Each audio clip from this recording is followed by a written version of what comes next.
우리에게 주시는 하나님의 말씀은 신약성경 로마서 9장 14절로 24절의 말씀입니다. 신약성경 로마서 9장 14절로 24절의 말씀입니다. 그런즉 우리가 무슨 말을 하리요? 하나님께 불의가 있느냐? 그럴 수 없느니라. 모세에게 이르시되 내가 긍휼히 여길 자를 긍휼히 여기고 불쌍히 여길 자를 불쌍히 여기리라 하셨으니 그런즉 원하는 자로 말미암음도 아니요 다른 박질하는 자로 말미암음도 아니요 오직 긍휼히 여기시는 하나님으로 말미암음이니라. 성경이 바로에게 이르시되 내가 이 일을 위하여 너를 세웠으니 곧 너로 말미암아 내 능력을 보이고 내 이름이 온 땅에 전파되게 하려 함이라 하셨으니 그런즉 하나님께서 하고자 하시는 자를 긍휼히 여기시고 하고자 하시는 자를 완악하게 하시느니라. 혹 네가 내게 말하기를 그러면 하나님이 어찌하여 허물하시느냐? 누가 그 뜻을 대적하느냐 하리니 이 사람아 내가 누구이기에 감히 하나님께 반문하느냐? 지음을 받은 물건이 지은 자에게 어찌 나를 이같이 만들었느냐 말하겠느냐? 토기장이가 진흙 한 덩이로 하나는 귀 쓸 그릇을 하나는 천이 쓸 그릇을 만들 고난이 없느냐? 만일 하나님이 그의 진노를 보이시고 그의 능력을 알게 하고자 하사 멸하기로 준비된 진노의 그릇을 오래 참으심으로 관용하시고 또한 영광받기로 예비하신 바 긍휼의 그릇에 대하여 그 영광의 풍성함을 알게 하고자 하셨을지라도 무슨 말을 하리요? 이 그릇은 우리니 곧 유대인 중에서뿐 아니라 이방인 중에서도 부르신 자니라. 할렐루야. 오늘도 우리 주님을 찬양합니다. 오늘도 이 아침에 우리 하나님께서 이 시간 우리 가운데 함께 하실 줄 믿습니다. 네, 어제 우리는 우리의 믿음이 하나님의 주권적 선택에서 시작되었다는 사실을 봤습니다. 어제 바울은 하나님께서 주권적으로 아브라함을 택하셨고 또 이삭을 택하시고 심지어는 이삭의 아들들 야곱과 에서가 그 어머니 태중에 있을 때 야곱을 무조건적으로 선택하셨듯이 하나님께서는 당신의 주권대로 어떤 사람을 택하시고 그들을 통해서 믿음의 대를 이어가게 하셨다라는 그 바울의 주장을 봤습니다. 여러분, 그렇다면 어떤 질문이 생길 수 있을까요? 이러한 질문이 좀 생길 수 있지 않을까요? 아니, 하나님은 왜 누구는 택하시고 누구는 택하지 않으시느냐? 그리고 만약에 하나님이 주권적으로 누군가를 선택하시는 것이라면 하나님께서 선택하지 않으셔서 하나님을 거역하고 하나님께 죄를 범하는 그러한 자들에게 벌을 내리시는 것은 불공평한 거 아니냐, 이러한 질문을 할 수 있지 않겠습니까? 그렇죠? 저도 한편으로는 사실 그러한 의문이 드는 것이 사실입니다. 그렇기 때문에 오늘 본문에서는요, 바울이 이러한 질문을 좀 예상하면서 그에 대한 대답을 하고 있는 본문이라고 할 수 있습니다. 물론 바울이 이러한 질문에 딱 들어맞는 대답을 오늘 본문에서 제시하고 있는 듯 보이지는 않습니다. 그래서 수백 년 동안, 정말로 오랜 시간 동안 이 문제를 놓고 많은 학자들이 충돌을 겪었고 또 현재까지도 논쟁이 계속되어지고 있으며 아마도 제가 예상하기로는 예수님께서 다시 오실 때까지 이 논쟁은 계속될 것이라고 생각이 됩니다. 그렇기 때문에 오늘 우리는요, 이 풀리지 않는 이 어려운 난제를 억지로 끼워 맞추려고 하기보다는요, 오늘 본문에서 그저 바울이 뭐라고 말하고 있는지, 바울이 말하는 내용이 무엇인지 그 내용을 좀 이해하고 그 안에서 하나님께서 주시는 교훈을 찾고자 합니다. 그것이 은혜로워 보입니다. 여러분, 오늘 본문의 바울은요, 이러한 질문, 제가 앞에서 했던 그 질문에 대해서 먼저 이렇게 얘기합니다. 하나님은 긍휼의 하나님이시다.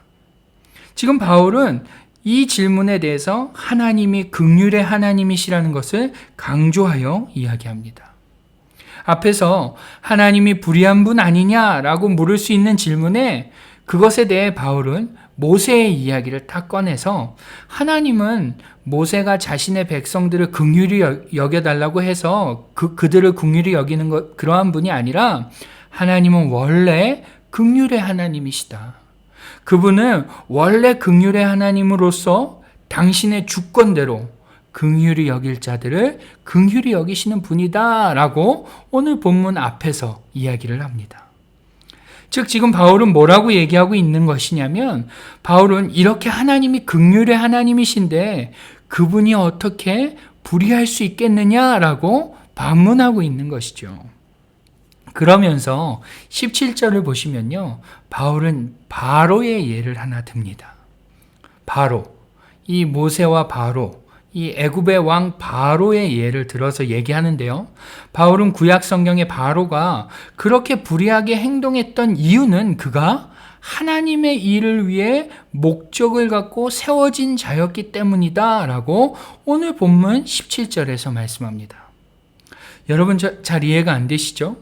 여기서 이 말을 오해하면 안 되는 것이요. 하나님이 바로가 악한 것을 행하도록, 악한 일을 하고 하나님을 거역하도록 하나님께서 그를 움직이셨다라고 생각해서는 안 됩니다. 하나님께서 당신의 목적을 이루기 위해서 악을 행하고 있는 바로를 선택하지 않으셨다라는 말입니다.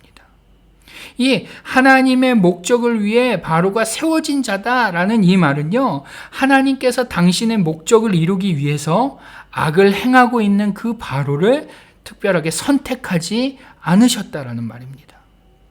사람은 누구나 하나님이 선택하지 않으면 죄를 짓고 악을 행할 수밖에 없는 존재인데 하나님은 당신의 목적을 이루기 위해서 바로를 선택하지 않으신 것입니다. 더 좋은 표현으로는요, 그냥 그를 간과하셨다는 것입니다. 그냥 지나쳐 버리셨다는 것입니다. 내버려 두셨다는 것이죠. 악을 행하도록 특별히 선택하사 악을 행하지 못하도록 하시는 것이 아니라 그냥 그가 악을 계속 행하도록 내버려 두셨다는 것입니다. 즉 바울은 하나님은 당신의 목적을 위해서 얼마든지 누군가를 선택하지 않으실 수 있는 분이라고 오늘 본문에서 말하고 있는 것입니다. 그러면서 21절을 보시면 토기장이 비유를 근거로 말합니다. 여러분 토기장이 비유가 뭐죠? 토기장이가 진흙 한 덩어리로 어떤 그릇은 귀히 쓰는 그릇으로 또 어떤 그릇은 천이 쓰는 그릇으로 만들 권리가 그 토기장이에게 있듯이 하나님은 누구를 선택할 수도 또 누구를 선택하지 않을 수도 있는 권리가 있는 분이라는 것이죠. 그러니 그 긍휼의 하나님께 왜 누구는 선택하지 않았냐고 말하는 것은, 왜 누구는 선택하고 누구는 선택하지 않습니까? 라고 묻는 것은 그 말 자체가 합당하지 않다는 것입니다. 여러분 사실 오늘 본문은요, 앞서 말씀드린 대로 어렵고 난해한 문제들을 마주할 수밖에 없는 그러한 부분입니다. 그러나 그럼에도 우리는 몇 가지 오늘 본문에서 절대적인 진리를 발견할 수 있게 됩니다. 첫째로 바로 하나님이 선택하지 않으시면 인간은 모두 악할 수밖에 없다는 진리를 발견할 수 있습니다. 우리 인간은 하나님께서 선택하지 않으시면, 하나님께서 특별히 그를 선택하지 않으시면 모두 악할 수밖에 없다고, 죄인일 수밖에 없다는 사실입니다. 두 번째로 하나님은 절대적인 선택의 권한이 있는 분이라는 사실을 발견할 수 있습니다. 여러분 이 두 진리를 우리에게 대입하면 이렇게 말할 수 있을 것입니다. 하나님께서 당신의 주권대로 우리를 선택하지 않으셨다면 우리도 바로와 마찬가지로 어떤 사람? 악을 행할 수밖에 없는 그러한 존재였다라고 말할 수 있다는 것입니다. 여러분 이 사실을 인정하십니까? 하나님은 우리가 선을 행할 것 같아서 또 선을 행할 것을 미리 아셔서 우리를 선택한 것이 절대로 아닙니다. 하나님은 하나님의 목적을 이루시기 위해서 어떤 자를 선택하시기도 하시고 또 하나님의 목적을 이루기 위해서 어떤 자를 선택하지 않으시기도 하시는데 다행히도 우리는 하나님께 선택을 받은 것뿐이라는 말입니다. 그리고 그렇기 때문에 우리는 오늘 성도라 불릴 수 있고요. 우리는 하나님의 백성으로 살 수 있게 된 것입니다. 하나님의 주권적인 선택으로 말이죠. 여러분, 그렇다면 이렇게 하나님께 선택받은 우리는 어떻게 살아야 할까요? 하나님의 목적을 이루기 위해서 하나님께서 우리를 선택하셨는데, 그렇다면 오늘 우리는 어떻게 살아야만 할까요? 나는 선택받았으니 다행이다, 나만 구원받으면 되지 라고 생각하며 그렇게 살면 될까요? 또 난 이미 선택받았으니 되는 대로 살아도 되겠구나 라며 방종하며 살아도 될까요? 분명히 아닐 것입니다. 우리는 분명히 하나님의 목적을 이루기 위해 선택받았기 때문에 우리의 삶의 목적은, 삶의 방식은, 삶의 방향은 그 목적을 이루기 위해 살아야 합니다. 애당초 하나님이 다스리시는 백성으로서 좋은 본보기가 되게 하기 위해서 하나님께서는 누구를 선택하신 것입니까? 이스라엘 백성들을 선택하신 것입니다. 그러나 그들이 그 사명을 감당하지 못하자 하나님은 그 가운데서 믿음으로 그 대를 이어가는 자들을 뽑으시고 그들이 그 하나님의 사명을 이어가게 하신 것입니다. 그리고 그래서 하나님은 그들을 보존하시고 오늘날 우리가 그 믿음의 계보를 잇게 하신 것이죠. 그렇기 때문에 오늘 우리는 부인할 수 없이 하나님이 다스리시는 백성으로서 좋은 본보기가 되게 하시려는 그 하나님의 목적을 이루는 자들로 살아야 한다는 것입니다. 여러분, 우리가 어떻게 사는 것이 하나님이 다스리시는 백성으로서 좋은 본보기인지 각자에게 다양하게 적용할 수 있을 것입니다. 여러분, 오늘 우리가 한번 내가 어떻게 살면 하나님이 다스리시는 백성으로서 본보기가 될 수 있을까라고 한번 고민해 볼 수 있었으면 좋겠습니다. 내가 어떻게 사는 것이 하나님이 다스리시는 백성으로서 세상 사람들에게 본보기가 될 수 있을지 한번 각자 깊은 고민에 한번 빠져보면 좋을 것 같습니다. 아마 그러한 고민을 하다 보면요, 어떤 분들은 내가 하나님을 잘 믿음으로 세상 사람들에게 본보기가 될 수 있겠구나. 또 어떤 분들은 내가 이웃과 내 물질을 나눔으로 세상 사람들에게 하나님의 백성으로, 하나님이 다스리시는 백성으로 좋은 본보기가 될 수 있겠구나. 또 어떤 분들은 남을 용서함으로, 또 어떤 분들은 다른 사람을 축복함으로 각양각색으로 하나님이 다스리시는 백성으로서 좋은 본보기로 사는 방향이 무엇인지 발견할 수 있게 될 것입니다.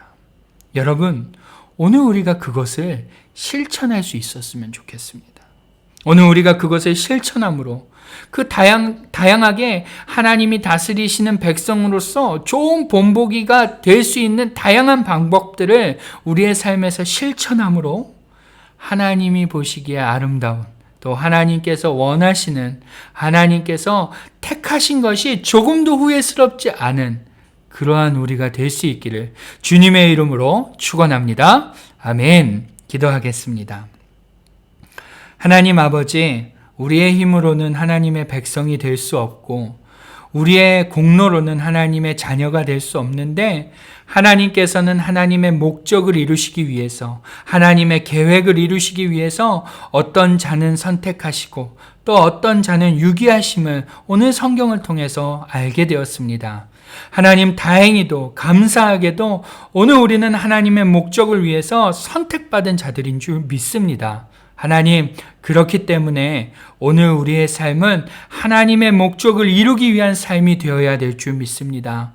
하나님, 오늘 우리의 삶이 어떻게 하면 하나님의 목적을 이룰 수 있는지 고민하며 그것을 삶 가운데 실천하는 그러한 삶이 될 수 있도록 성령 하나님 주장하여 주옵소서. 오늘도 우리의 삶을 통하여 하나님의 백성으로 좋은 본보기가 되게 하실 것을 기대하오며 우리 주 예수님의 이름으로 감사드리며 기도드리옵나이다. 아멘. 네, 이제부터는 Pray Together 1, 2, 3 기도 제목을 보시면서 계속해서 기도하며 나아가겠습니다. 기도하시겠습니다.